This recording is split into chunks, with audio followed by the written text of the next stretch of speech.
जैसा कि हम लोग अपना फर्स्ट चैप्टर कंप्लीट कर चुके हैं, आपकी 10th क्लास की जो टेक्स्ट बुक है फर्स्ट फ्लाइट उसका, और आज हम पढ़ने वाले हैं सेकंड चैप्टर जिसका नाम है Nelson Mandela a long walk to freedom. जैसा कि आप लोगों ने सुना होगा ये नाम, नेल्सन मंडेला जी की जीवनी के ऊपर ये पूरी की पूरी कहानी हम पढ़ने वाले हैं। उनकी आत्मकथा है जिसमें उन्होंने खुद ने बताया है कि जब उनका इनॉग्रेशन सेरेमनी हुई, जब उनको राष्ट्रपति बनाया गया, उस समय उन्होंने किस तरह की फीलिंग महसूस करी और वो कितने खुश थे। और ये आज़ादी उनको बहुत आसानी से नहीं मिली, काफ़ी साल उनको संघर्ष करना पड़ा, लगभग 30 वर्षों तक वो जेल में रहे। उसके बाद में ये जो रंग भेद की नीति है ये ख़त्म हुई। तो नेल्सन मंडेला जी की जो जीवनी है उसके बारे में हम पढ़ने वाले हैं, और हम इसमें पढ़ेंगे कि किस तरह की समस्याओं का उन्होंने सामना किया और क्या उन्होंने महसूस किया जिस दिन उनको राष्ट्रपति बनाया गया। वो सबसे पहले अश्वेत राष्ट्रपति बनने वाले व्यक्ति थे, जो इतिहास में एक बहुत ही बड़ा बदलाव था। 10 मई 1994 को नेल्सन मंडेला जी को अश्वेत प्रेसिडेंट बनाया गया साउथ अफ्रीका का। तो चलिए स्टार्ट करते हैं। हमें पूरा चैप्टर पढ़ना पड़ेगा कि क्या क्या घटनाएं हुई, बहुत ही रोचक घटनाएं हम इस पार्ट में पढ़ने वाले हैं। तो शुरू करते हैं। Class 10th chapter 2 Nelson Mandela long walk to freedom, और इसका आज हम फर्स्ट पार्ट पढ़ने वाले हैं जिसमें हम पढ़ेंगे इनॉग्रेशन सेरेमनी के बारे में कि इनॉग्रेशन सेरेमनी जब हुई उनकी तो उनको कैसा महसूस हुआ। तो चलिए स्टार्ट करते हैं इस इंटरेस्टिंग चैप्टर को। बिफोर यू रीड, यानी इस चैप्टर को पढ़ने से पहले कुछ चीज़ों के बारे में आपको पता होना चाहिए, और वो चीज़ें क्या हैं वो जब पढ़ेंगे तभी पता चलेगा। ध्यान से पढ़िएगा और डिफ़िकल्ट वर्ड्स को साथ के साथ नोट करते रहिएगा। Apartheid is a political system that separates people according to their race, यानी रंग भेद की जो नीति है वो एक ऐसी नीति है जो प्रजाति के अनुसार लोगों को विभाजित करती है। Can you say which of the 3 countries named below had such a political system until very recently? क्या आप बता सकते हैं, नीचे 3 देशों के नाम लिखे हुए हैं, इनमें अभी हाल ही तक कौन सा ऐसा देश है जिसमें ये रंग भेद की जो नीति है ये चलती आ रही थी। इसमें आपको 3 ऑप्शन दिए गए हैं, United states of America, south Africa and Australia.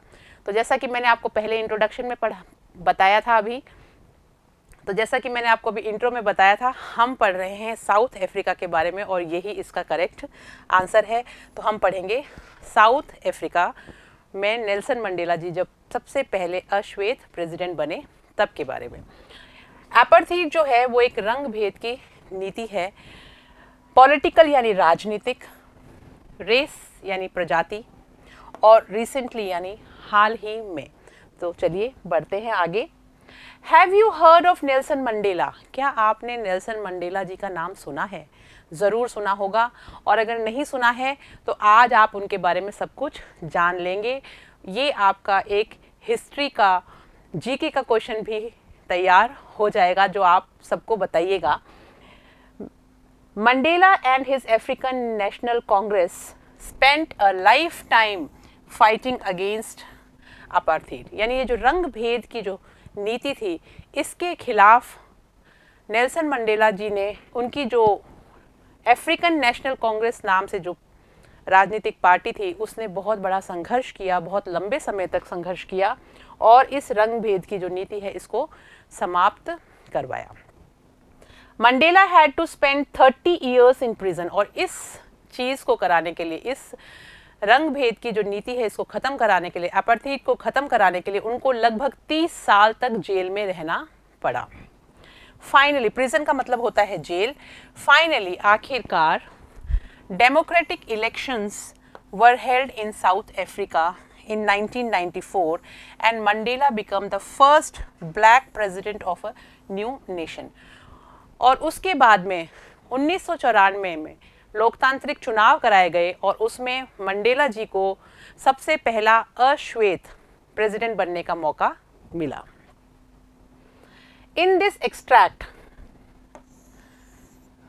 Extract का मतलब होता है अंग, हिस्सा, फ्रॉम हिज ऑटोबायोग्राफी। ऑटोबायोग्राफी का मतलब होता है आत्मकथा, यानी हम आत्मकथा पढ़ रहे हैं नेल्सन मंडेला जी की। In this extract from his autobiography, Long Walk to Freedom, Mandela speaks about a historic occasion. The inauguration, यानी ये जो हम एक अंग लिया है, हमने पूरी उनकी ऑटोबायोग्राफी का छोटा सा पार्ट है जिसको हम पढ़ रहे हैं। In this extract, इस अंग में from his autobiography, जो उनकी आत्मकथा है उसमें से लिया गया है, लॉन्ग वॉक टू फ्रीडम, यानी बहुत लंबी यात्रा थी आज़ादी की। Mandela speaks about a historic occasion. Mandela जो है वो हिस्टोरिक मतलब होता है ऐतिहासिक और ओकेशन का मतलब होता है पर्व। एक ऐतिहासिक पर्व के बारे में बताते हैं, द इनॉग्रेशन। और वो पर्व क्या था? इनॉग्रेशन सेरेमनी, यानी उद्घाटन समारोह। Can you guess what the occasion might be? क्या आप अनुमान लगा सकते हैं कि वो ओकेशन क्या होगा?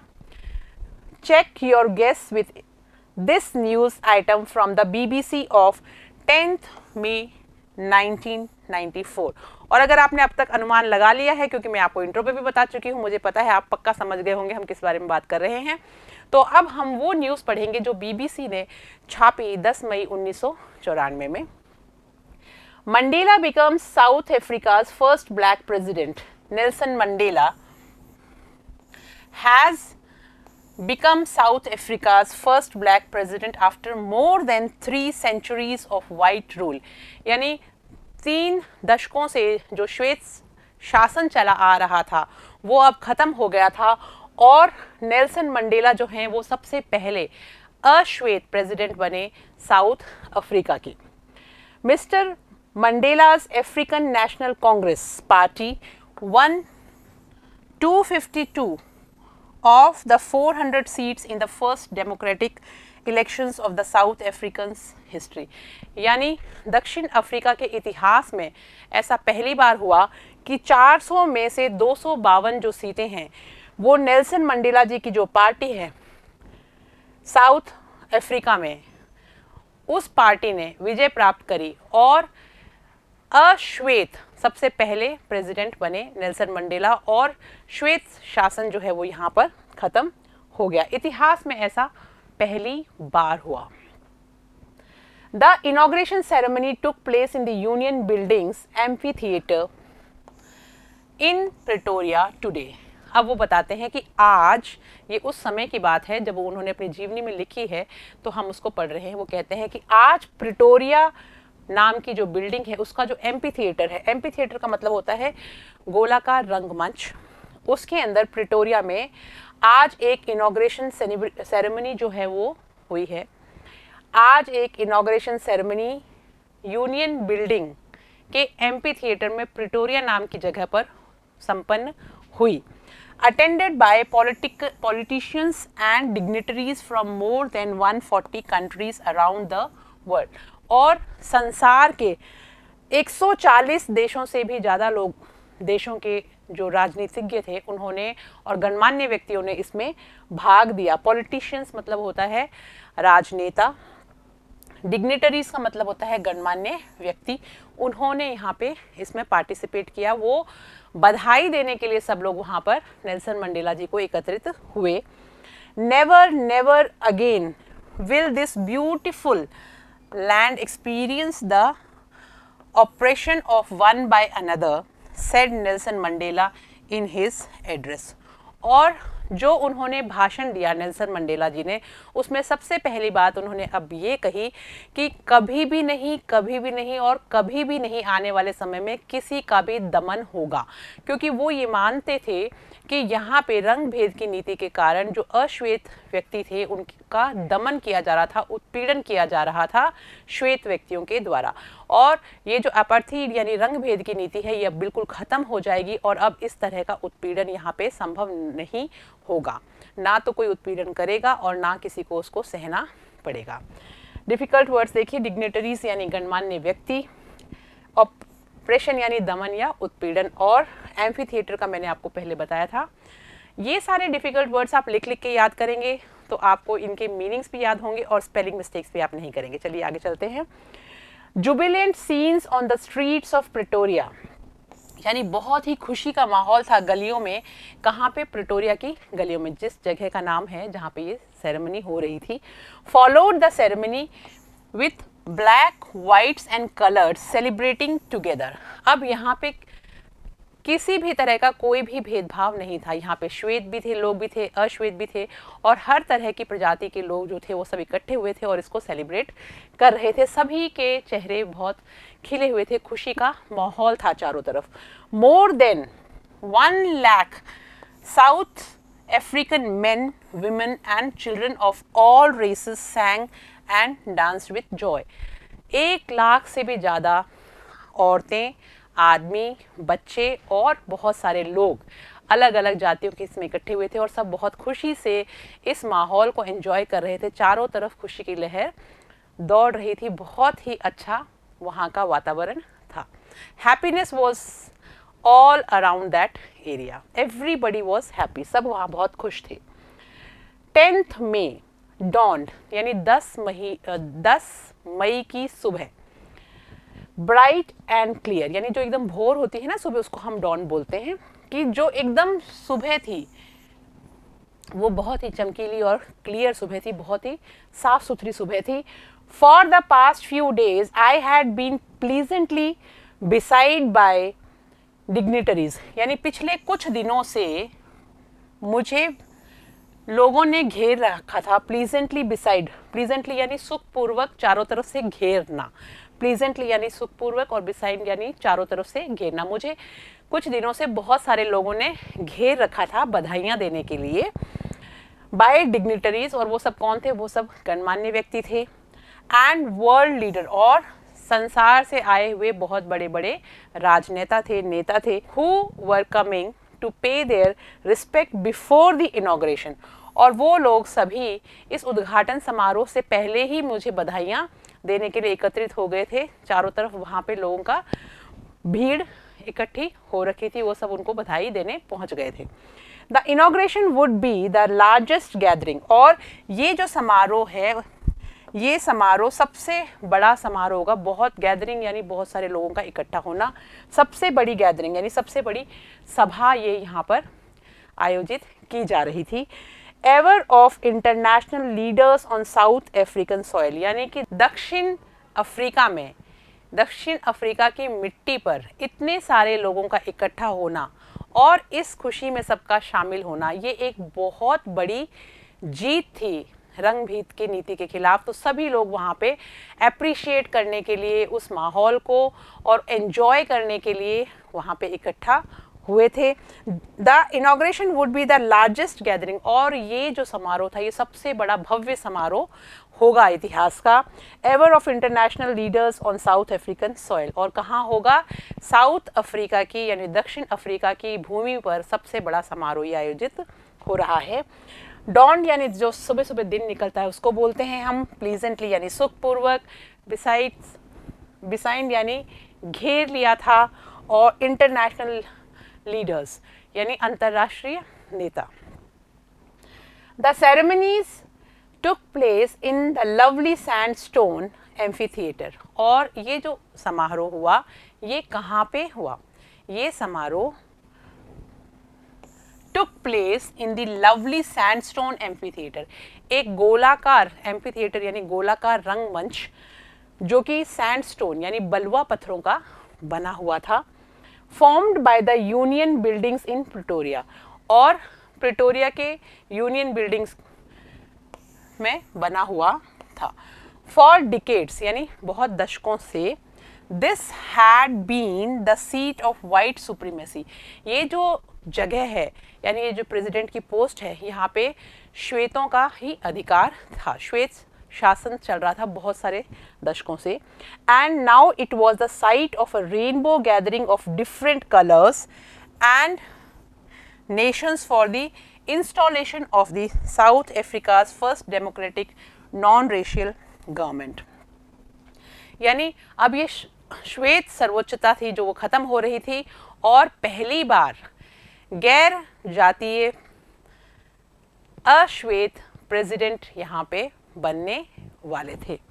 तो बहुत बड़ी गैदरिंग थी. Rainbow gathering of different colours, यानी रेनबो गैदरिंग यहाँ पे ये कहा गया है कि इंद्रधनुषीय गैदरिंग, लोगों का इकट्ठा होना, रंग बिरंगे कपड़ों में, अलग अलग जाति के, अलग अलग धर्मों के, अलग अलग लोग, बच्चे भी, बूढ़े भी, जवान भी, औरतें भी, और नेता भी, राजनेता भी, गणमान्य व्यक्ति, सबका वहाँ पे झुंड इकट्ठा हो गया था। बहुत बड़ी गैदरिंग थी, बहुत सारे लोग वहाँ पे एकत्रित हुए थे। और ये पहली नॉन रेशियल गवर्नमेंट, गैर जातीय सरकार बनने जा रही थी, और उसके प्रेसिडेंट बनने वाले थे Nelson Mandela ji. On that lovely autumn day, I was accompanied by my daughter जिनानी। और on that lovely autumn day, autumn का मतलब होता है पतझड़ का दिन, autumn day में I was accompanied, accompanied का मतलब होता है साथ दिया जाना, by my daughter जिनानी on the podium। अब वो कहते हैं कि इस दिन को सेलिब्रेट करने के लिए, इस इम्पोर्टेंट दिन को सेलिब्रेट करने के लिए उनके साथ, पोडियम मतलब होता है मंच, मंच पर उनकी बेटी जिनका नाम है जिनानी, वो उनके साथ में थी। और पतझड़ की सुबह थी वो। Mister de Klerk was first sworn in as second deputy president. Autumn का मतलब होता है पतझड़, अकम्पनीड का मतलब होता है साथ में, पोडियम यानी मंच, स्वॉन यानी शपथ लेना। ये स्वॉन वर्ड यहाँ पर आया है कि मिस्टर डी क्लार्क जो हैं उन्होंने सबसे पहले शपथ ली in as second deputy president, यानी कि द्वितीय उपराष्ट्रपति के रूप में। Then Thabo Mbeki was sworn in as first deputy president. उसके बाद में थैबो मैप्की जो हैं उन्होंने प्रथम उपराष्ट्रपति के रूप में शपथ ग्रहण की। When it was my turn, जब मेरी बारी आई, I pledged to obey and uphold the Constitution and to devote myself to the well-being of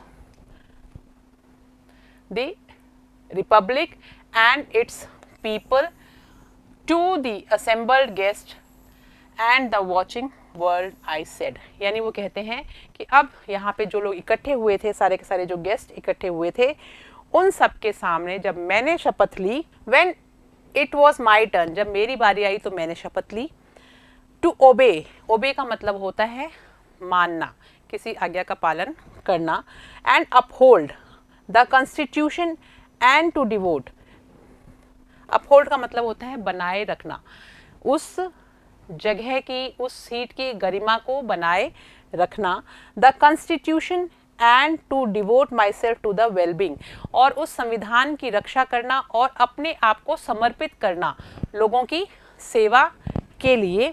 uphold यानी बनाए रखना, कॉन्स्टिट्यूशन यानी संविधान, डिवोट यानी समर्पित करना, और वेलबींग यानी कल्याण के लिए। प्लेज्ड यानी शपथ ली। डेप्यूटी प्रेसिडेंट यानी उपराष्ट्रपति, ये मैं दोबारा से आपको बीच में बता देती हूँ, वैसे चैप्टर के बीच में हर वर्ड का मैं जब मीनिंग बताती हूँ आप उसको नोट करिए। तो अब वो ये कहते हैं कि जब दोनों उपराष्ट्रपतियों ने शपथ ले ली, प्रथम और द्वितीय, उसके बाद में मेरा जब नंबर आया तो मैंने शपथ ग्रहण करी और मैंने शपथ ली कि मैं लोगों के कल्याण के लिए काम करूँगा, संविधान की रक्षा करूँगा और अपने आप को डिवोट कर दूँगा, समर्पित कर दूँगा, myself to the wellbeing of, अपने आप को किस चीज़ के लिए समर्पित करूँगा, wellbeing of the republic and its people, यानी अपने गणराज्य और अपने गणराज्य के लोगों के लिए अपने आप को समर्पित कर दूंगा। To the assembled guest and the watching world said, और वहाँ पे जो लोग इकट्ठे हुए थे वो सब लोग देख रहे थे और मैंने उन सब से कहा, यानी जो मेरे मेहमान वहाँ बैठे थे उनके सामने मैंने शपथ ली और मैंने कहा टुडे, कि आज all of us do by our presence here, यानी आप सब लोगों की उपस्थिति में, confer glory and hope to newborn liberty,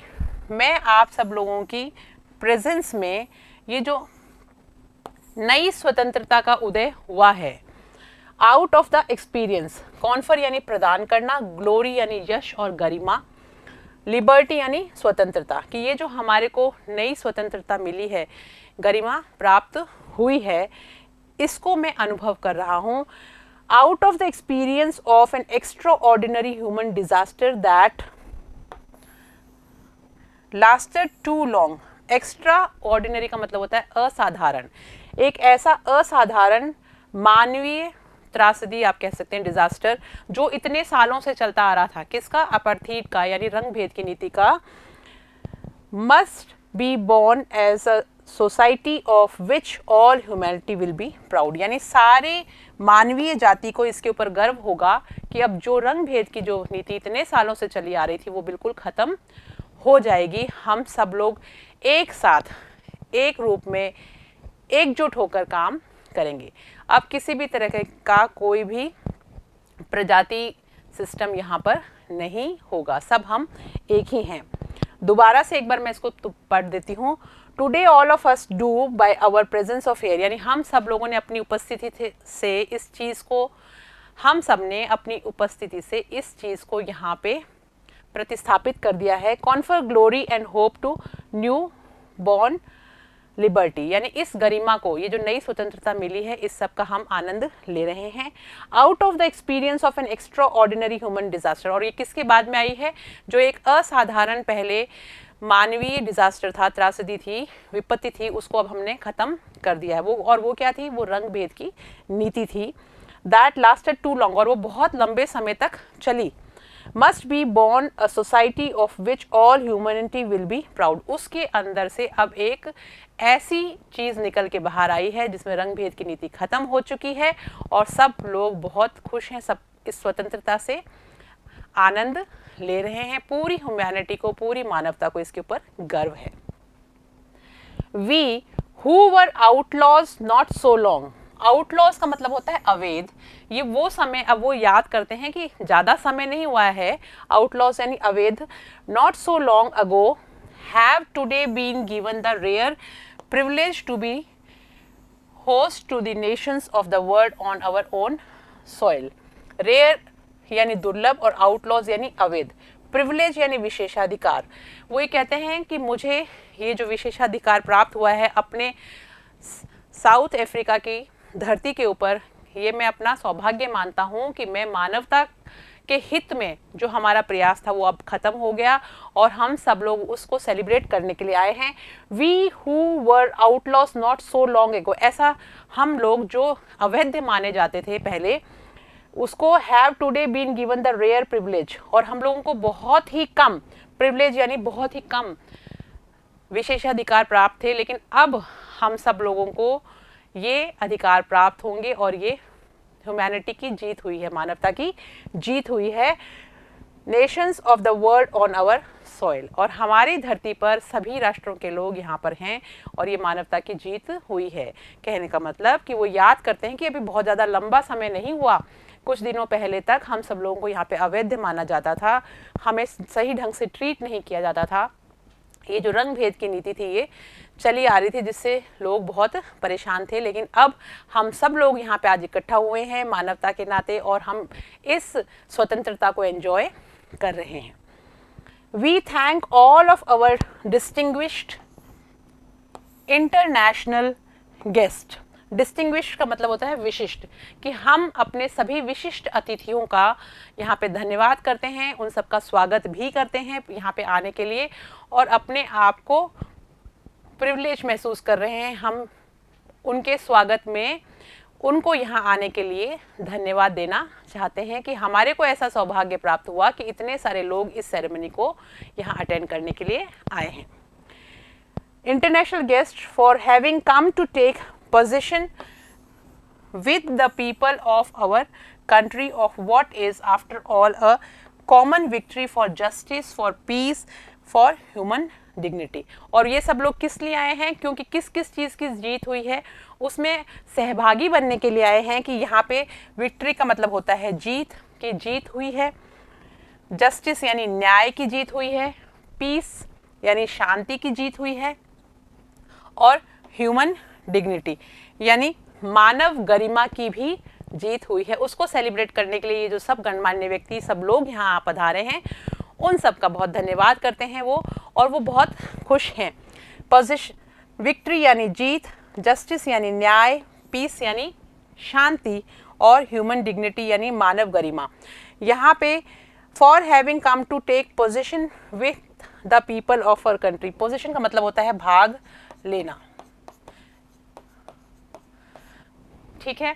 तो वो बहुत खुश हैं और इसको एंजॉय कर रहे हैं। यहाँ पे ये छूट गया था तो मैंने आपको लिख दिया है, आप यहाँ से नोट कर सकते हैं। We have at last achieved our political emancipation. Emancipation का मतलब होता है अधिकार, उस अधिकार की स्वतंत्रता प्राप्त होना। वो कहते हैं कि हमें हमारे अधिकारों की स्वतंत्रता प्राप्त हो गई है। वी हैव एट लास्ट, आखिरकार हमें हमारे जो अधिकार हैं उनकी स्वतंत्रता प्राप्त हो गई है। अचीव्ड यानी हम पहुंच चुके हैं वहां तक, हमने उसको प्राप्त कर लिया है। अवर पॉलिटिकल इमेंसिपेशन यानी हमारी जो राजनीतिक अधिकार हैं वो हमें प्राप्त हो चुके हैं, उसकी स्वतंत्रता हमें प्राप्त हो चुकी है। वी प्लेज, प्लेज का मतलब होता है शपथ लेना, कसम खाना। हम प्लेज लेते हैं, हम कसम खाते हैं, शपथ लेते हैं। ourselves to liberate all our people from the continuing bondages of poverty, deprivation, suffering, gender and other discrimination। यानी हम, बॉन्डेज का मतलब होता है बंधन। We pledge ourselves to liberate all our people from the continuing bondage, यानी कि हम कसम खाते हैं कि हम आज़ाद कर देंगे ये जो लगातार बंधन था जिसने हमारे लोगों को बांध रखा था, ये जो प्रजाति सिस्टम था, इसकी वजह से रंग भेद की नीति के कारण। बॉन्डेज ऑफ पॉवर्टी, किस चीज़ का बंधन था? गरीबी का बंधन था। पॉवर्टी यानी गरीबी। डिप्राइवेशन यानी वंचितता, हमें हर अधिकार से वंचित जो रखा गया। सफरिंग्स यानी पीड़ाएं। जेंडर यानी लिंग। एंड अदर डिस्क्रिमिनेशंस, और भी जो अलग अलग तरह के डिस्क्रिमिनेशंस यानी भेदभाव हमारे साथ में हो रहे थे, उन सब चीज़ों को अब हम ख़त्म करेंगे। बॉन्डेज यानी बंधन। डेप्रिवेशन यानी वंचितता। सफरिंग यानी दुख। और जेंडर यानी लिंग। ये डिफ़िकल्ट वर्ड्स आप लोग साथ के साथ नोट करते रहेंगे। Never, never and never again, कभी नहीं और कभी भी नहीं दोबारा। Shall it be that this beautiful, कि ऐसा कभी नहीं होगा कि ये जो खूबसूरत and will again experience the oppression of one by another, यानी कि इस धरती पर, कौन सी धरती की बात कर रहे हैं हम? साउथ अफ्रीका की भूमि पर आज के बाद कभी भी नहीं होगा। Never, never and never again, यानी कभी भी दोबारा इस तरह का दमन देखने को नहीं मिलेगा। ये दोबारा घटना कभी भी घटित नहीं होगी क्योंकि आज इन सब चीज़ों का अंत हो चुका है। The sun shall never set on so glorious as glorious a human achievement, let freedom reign, God bless Africa. ये बहुत अच्छी और इम्पॉर्टेंट लाइन है कि अब जो दमन इतने समय तक हो रहा था, जो लोगों का ऑपरेशन हो रहा था, यानी उनको ऑप्रेस किया जा रहा था, दबाया जा रहा था, उत्पीड़ित किया जा रहा था, वो अब खत्म हो जाएगा और मानवता की जीत हुई है। The sun shall never set on so glorious, glorious यानी गौरवपूर्ण, ऑपरेशन यानी दमन, अचीवमेंट यानी उपलब्धि, फ्रीडम यानी आज़ादी और राइन यानी शासन। कि the sun shall never set on so glorious a human achievement, यानी ये जो मानवता की जो इतनी अच्छी बड़ी जो जीत हुई है, ग्लोरियस यानी गौरवपूर्ण जो जीत हुई है। Late freedom reign, God bless Africa, यानी अब वो कहते हैं कि अब आज़ादी को शासन करने दो। राइन मतलब होता है शासन करना, कि आज सब तरह के उत्पीड़न खत्म हो चुके, दमन खत्म हो चुका, तो चलो अब इस आज़ादी को एंजॉय करते हैं और इसको यहाँ पर शासित कर देते हैं, इसका शासन अब चलना चाहिए। यानी मानवता की जो जीत हुई है वो अब कंटिन्यू रहेगी। बहुत ही खुश हैं नेल्सन मंडेला जी, इसलिए उन्होंने ये सारी की सारी बातें कही। अब ये जब हमारा पार्ट 1 जो है इनॉग्रेशन सेरेमनी कंप्लीट हो चुका है, तो हम इसके कुछ क्वेश्चंस कर लेते हैं। मैं आपको ये क्वेश्चंस जो है इनके मीनिंग्स भी बता दूंगी और आंसर भी बता दूंगी। तो चलिए स्टार्ट करते हैं। Where did the ceremonies take place, कहाँ पे हुआ था ये समारोह? तो हमने पढ़ा था कि प्रिटोरिया की एम्फी थिएटर में जो सैंडस्टोन का बना हुआ था, वहाँ पे ये जश्न जो है ये मनाया जा रहा था। Can you name any public buildings in India that are made of sandstone, क्या आप बता सकते हैं कि भारत में भी इस तरह की कौन सी इमारतें हैं जो बलुआ पत्थर की बनी हुई हैं। एक दो मैं बता देती हूँ, बाकी आप याद करके लिखेंगे। जैसे कि हमारा जो रेड फोर्ट है, लाल किला है, वो किसका बना हुआ है? बलुआ पत्थरों का बना हुआ है। हमारा संसद भवन जो है वो भी बलुआ पत्थरों का बना हुआ है। सारे मैं नहीं बताऊंगी, आप खुद इस पे थोड़ा सा दिमाग के घोड़े दौड़ाएंगे और इसका आंसर लिखेंगे। आपको 5-6 बिल्डिंग्स हैं ऐसी जो बलुआ पत्थरों की बनी हुई हैं, बहुत बड़ी बड़ी। फतेहपुर सीकरी भी बलुआ पत्थरों का बना हुआ है। आप और सोचिए और आंसर लिखिएगा।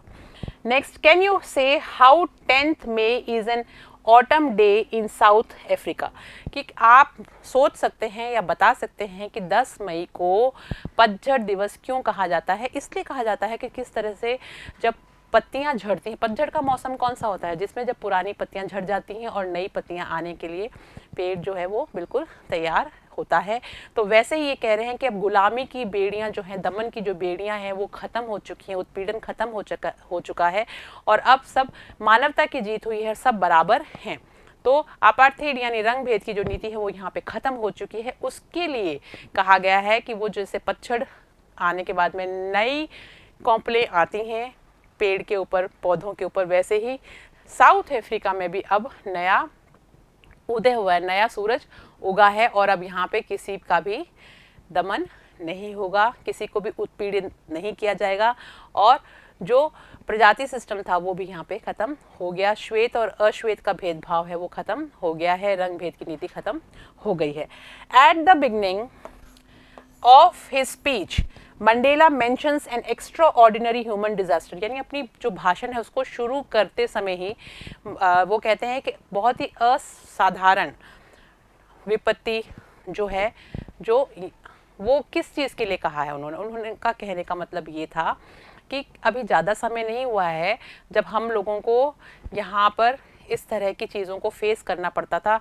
हम अपने देश में रहते हुए भी गैर माने जाते थे, हमारा उत्पीड़न होता था।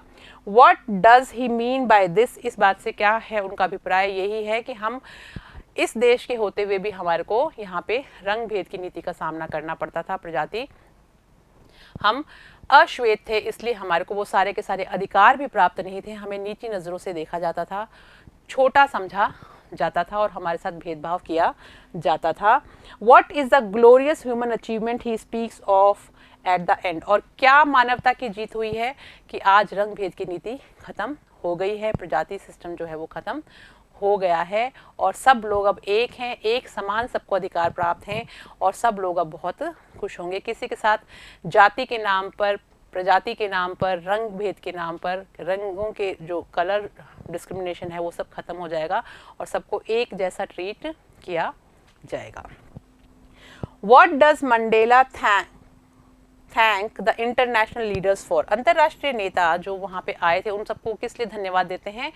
उनके इस दिन को स्पेशल बनाने के लिए कि पूरी दुनिया से बड़े बड़े नेता वहाँ पे उनको इस चीज़ के लिए सेलिब्रेट करने के लिए और बधाई देने के लिए आए थे कि ये बहुत ही बढ़िया हुआ कि इस तरह की जो गलत नीति थी, अपार्थाइड खत्म हो चुका और अब किसी भी तरह का यहाँ पे जो लोग हैं उनके साथ बुरा नहीं होगा, उनका दमन नहीं होगा, उनको उत्पीड़ित नहीं किया जाएगा और ये मानवता की जीत थी जिसको सेलिब्रेट करने के लिए सब लोग साउथ अफ्रीका की भूमि पर इकट्ठा हुए थे।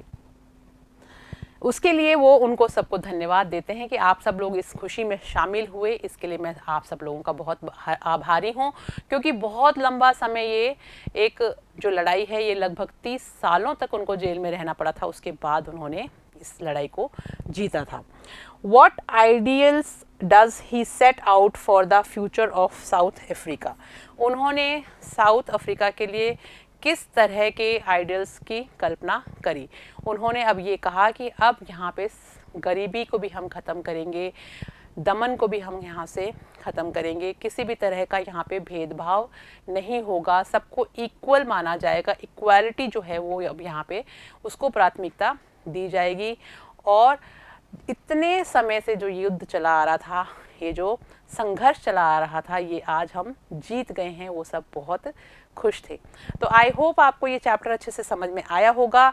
अभी तक जो हमने पढ़ा वो हमने ये पढ़ा है कि जो इनॉग्रेशन सेरेमनी हुई उसमें कौन कौन लोग आए और किस चीज़ के लिए ये जो उद्घाटन समारोह था, ये जो शपथ ग्रहण समारोह था, उसका जो सेरेमनी चल रही थी, वो किस चीज़ की शपथ ली जा रही थी और इतने लोग क्यों इकट्ठे हुए थे, क्या सेलिब्रेशन का मोटो था और कैसे ये जीत प्राप्त हुई थी। अब हम इसके बाद में नेक्स्ट पार्ट इसका पढ़ेंगे। सेकेंड पार्ट में अगर आप लोग फर्स्ट पार्ट को अगर समझ जाएंगे तो आपको सेकेंड पार्ट को पढ़ने में बहुत मज़ा आने वाला है। तो फिर मिलते हैं इसके पार्ट 2 में, chapter 2 of your book First Flight and its first part. We'll study tomorrow. Thank you.